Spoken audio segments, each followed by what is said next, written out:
조인섭 변호사의 상담소.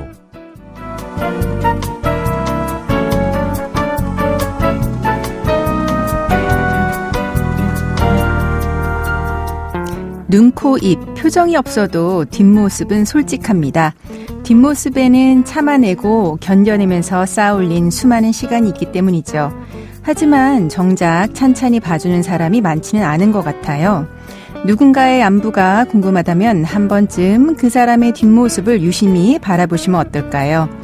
당신의 뒷모습이 남긴 무수한 이야기를 들여다보고 싶습니다. 조인섭 변호사의 상담소 지금 문을 열겠습니다.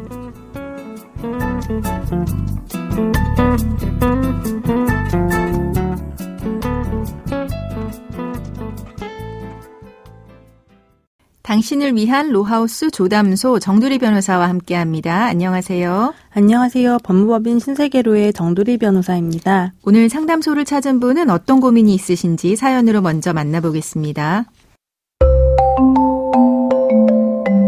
저와 남편은 아이가 2살 때 협의이혼을 했고 양육자 및 친권자는 제가 맡았습니다. 이혼할 당시 저와 남편은 벌이가 비슷했고 제가 재산 분할을 조금 더 받으면서 양육비는 일단 조금만 받았습니다. 대신 아이가 자라면 3년마다 양육비를 다시 협의하기로 했습니다. 그런데 남편은 아이가 3살이 되기도 전에 재혼했습니다. 재혼 이후에는 면접교섭을 제대로 하지 않고 있습니다. 저는 친정 부모님의 도움을 받아가며 아이를 정성으로 키웠습니다. 그런데 아이는 걸음이 또래에 비해 늦은 편이었고 4살이 되어가는데도 말이 늘지 않았습니다. 처음에는 아들이면 늦을 수 있다는 얘기를 들어서 대수롭지 않게 생각했습니다. 그런데 어린이집 원장 선생님으로부터 아이가 발달 지연이 있는 것 같다는 이야기를 들었습니다. 병원에서 검사해본 결과 발달 지연 진단을 받게 됐습니다. 잠시 자책하기도 했지만 지금이라도 아이에게 필요한 치료를 받아보기로 했습니다. 그런데 아이의 치료를 위해서는 대학병원에 자주 다녀야 하는데 현재 저의 직업으로는 그러기 어려웠습니다. 다행히 프리랜서로 재택근무를 할 수 있는 일을 구했습니다. 온전히 아이에게 시간을 쏟을 수 있게 됐지만 저의 벌이만으로는 치료비를 감당하기 힘들어졌습니다. 그래서 저는 양육비 협의 시기가 아님에도 전 남편에게 연락해서 양육비를 조금 더 보내달라고 부탁했습니다. 전 남편은 재혼했기 때문에 이중으로 비용이 나가는 중이라 어렵다고 말했습니다. 저는 어떻게 해야 할까요?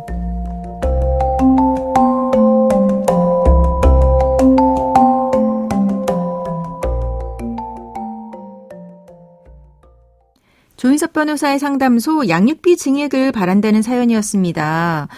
너무 안타깝게도 아이가 발달 지원을 받고 병원 치료를 받아야 하는데 병원비가 좀 많이 드는 것 같아요.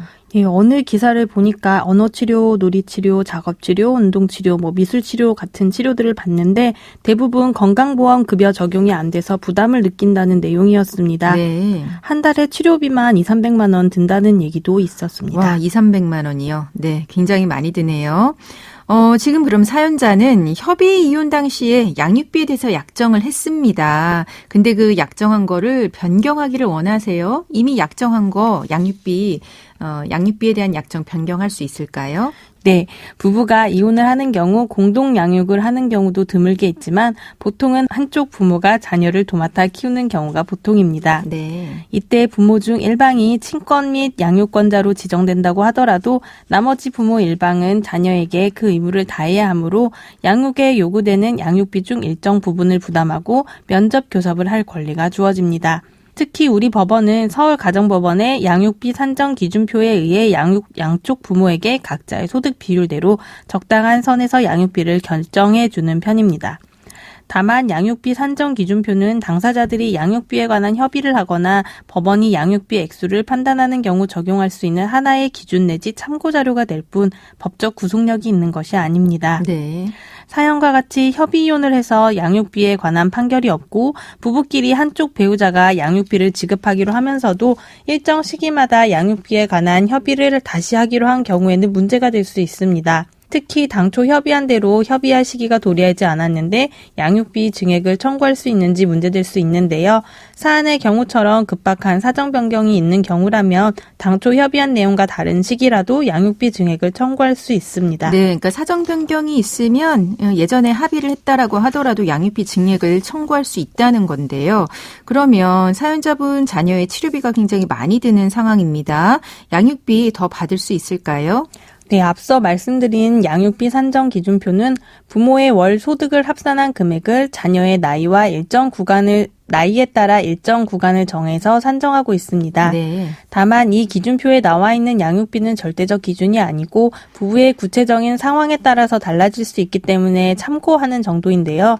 예를 들면 부부의 합산 소득이 세전 기준으로 월 1,000만 원이 되더라도 대출, 채무 등으로 월 이자가 많이 지급되는 경우에는 이런 부분도 고려하여 양육비 산정 기준표보다 다소 낮은 금액의 양육비가 결정될 수 있습니다. 특히 양육비 협의 또는 지정 당시보다 물가 등이 상승한 경우, 양육자의 경제 상황이 악화된 경우, 자녀가 상급 학교에 진학해서 학비가 증가한 경우, 자녀에게 고액의 치료비가 요구되는 경우 등에는 양육비 증액을 청구할 수 있습니다. 네, 사연자분의 경우는 그럼 어떻게 될까요? 네, 사연자분의 경우 사건 본인의 건강 문제로 치료비와 돌봄비, 교육비 등을 지출해야 할 것으로 보이는데요. 이런 상황을 고려하여 같은 구간 나이의 아이들보다 더 많은 액수의 양육비가 책정될 수 있습니다. 다만 아이에게 많은 치료비가 든다는 점에 대한 입증과 현재의 사연자분의 열악한 경제 상황에 대한 입증이 필요할 수 있습니다. 네, 그러면은 지금 증액 이야기를 했는데 반대로 양육비의 감액 청구도 가능한 걸까요? 네, 반대로 양육비 부담자가 실직, 파산, 부도나 그 밖의 사정 등으로 경제 사정이 악화된 경우에는 양육비 감액을 청구할 수 있고, 양육자가 취직하거나 그 밖의 사정 등으로 경제 사정이 호전된 경우에도 양육비 감액을 청구할 수는 있습니다. 네. 상대방의 경우에는 아이의 치료비만 아니었다면 재혼을 한 사정을 들어 양육비 감액을 청구할 수도 있었을 것 같습니다. 네, 근데 이제 감액은 사건 본인의 복리를 위해서 굉장히 신중하게 판단을 해야 되겠죠. 전 남편이죠. 전 남편이 경제적으로 좀 쉽지 않은 상황 같은데요. 그런 상황에서 양육비 받는 방법 있을까요? 네, 사연자분과 같이 아이의 건강 등 사정 변경으로 양육비를 받아내고 증액해야 할 필요성은 인정되지만 실질적으로 양육비를 지급해야 할 상대방 당사자가 재혼 등으로 경제적으로 어려운 형편에 처해 있다면 절차가 복잡해질 수 있습니다. 상대방이 자녀에 대한 책임감으로 양육비 청구를 받아들이고 합의하는 경우가 최선이겠지만 현실적으로 지급 능력이 없다면 앞서 말씀드린 것처럼 법적인 절차를 통해 해결하는 방법뿐입니다. 그렇죠.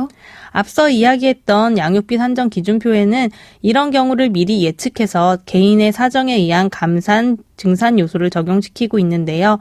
소득과 재산이 전혀 없는 무자력자인 부모의 경우에도 최저 양육비를 지급할 수 있고, 다만 이마저도 지급이 어렵다고 판단되는 경우에는 조금 더 낮은 금액이 인정될 수 있습니다. 네. 만약 이미 양육비 증액 청구를 한 경우라면 심판 절차를 통하여서도 당사자들은 조정 등을 통해 원만한 합의를 할 수 있는데요. 당장은 어렵더라도 시간을 주고 추후에 조금 더 지급하는 방법의 조정안도 생각해 볼 수 있겠습니다. 네, 그럼 지금까지 상담 내용을 정리해 보자면 협의 이혼 당시 양육비 약정을 했다라고 하더라도 급박한 사정 변경이 있을 경우에는 변경할 수 있고요. 양육비 증액 청구가 가능합니다. 지금 사연자 같은 경우 자녀의 치료비가 많이 이제 들어가는 상황이라서요. 양육비 증액을 청구할 수 있는데요. 반대로 이제 양육비 지급 의무자가 실직이나 재혼 등으로 경제적 사정이 악화된다라고 하면 양육비 감액 청구도 고려해 볼 수는 있습니다. 실질적으로 전 남편이 양육비를 지급해야 되는데요. 경제적으로 어려운 상황이어서 양육비를 지급하기 어렵게 된다라고 하면 양육비 청구 절차가 좀 복잡해질 수 있는데요. 최선은 협의하는 것이지만 만약에 지급 능력이 없다면 법적 절차를 통해서 해결해야 한다고 말씀드렸습니다. 지금까지 법무법인 신세계로의 정두리 변호사와 함께했습니다. 감사합니다. 조인섭 변호사의 상담소는 유튜브와 홈페이지를 통해서 다시 듣게 하실 수 있습니다. 궁금한 점이나 건의할 사항이 있으면 홈페이지 상담 게시판에 글 남겨주세요. 법무법인 신세계로에 따로 연락을 주셔도 좋습니다.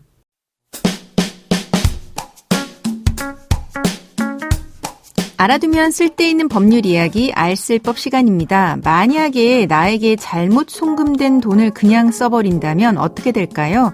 얼마 전 잘못 송금된 돈을 생활비와 빚 갚는 데 사용한 20대 남성에게 법원이 벌금형을 선고했습니다. 어떻게 된 일인지 자세한 내용을 살펴보죠.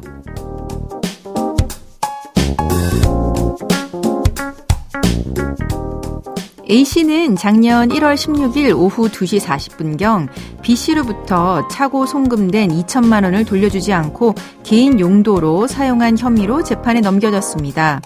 금융기관 고객센터로부터 차고 송금을 알리는 문자 메시지를 받았음에도 불구하고 해당 금액을 생활비와 채무상환에 사용했다고 하는데요.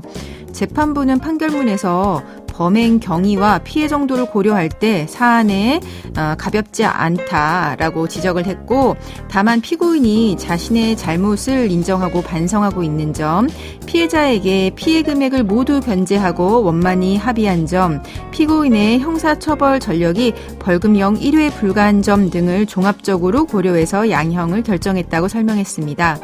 한편 차고 송금 문제를 해결하기 위한 법적 장치도 마련되어 있습니다. 예금보험공사는 5만 원 이상 5천만 원 이하의 차고 송금액에 대해서 금융기관을 통한 반환이 거절될 경우 반환 지원 신청을 받아 송금인을 도와주고 있습니다. 해당 제도는 송금인이 스스로 반환을 요청해도 응답이 없거나 반환이 어려운 상황에서 활용할 수 있는데요.